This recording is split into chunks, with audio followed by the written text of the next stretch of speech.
Good afternoon. I'm going to be talking about intraoperative awareness this afternoon, and I'm going to talk a bit about neurobiology, but also get onto some clinical practice and really try to give some insights into how we can prevent this intraoperative complication. Before getting onto the talk, I want to acknowledge the institutions and foundations that have supported the research that I am going to be discussing.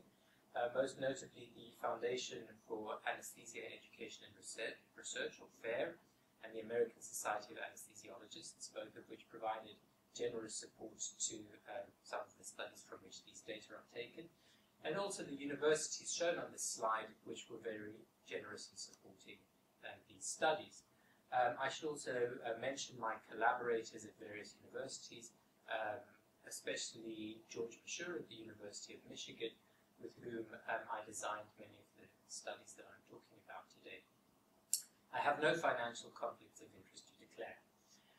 The objectives of this talk are to give you a definition of intraoperative awareness and some other terms that I shall be using, to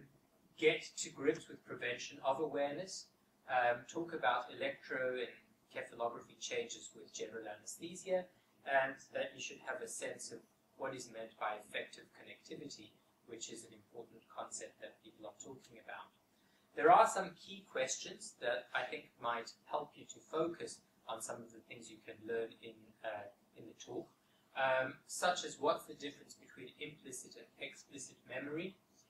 what evidence-based methods do we have at our disposal to prevent intraoperative awareness, what factors increase the amount of anesthesia that is required to be administered to, probably to ensure unawareness, what is neural inertia, which is an interesting new concept, what is a montage in relationship to the EEG,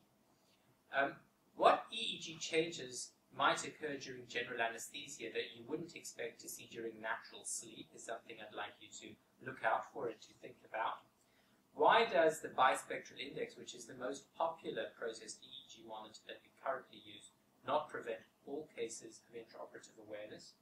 Effective connectivity, hoping you'll get some grasp about that, and if you haven't thought about it, we'll be thinking about it now. And finally, what is ICE-TAP? Hopefully I will whet your curiosity about ICE-TAP, and it is something you will wish to discover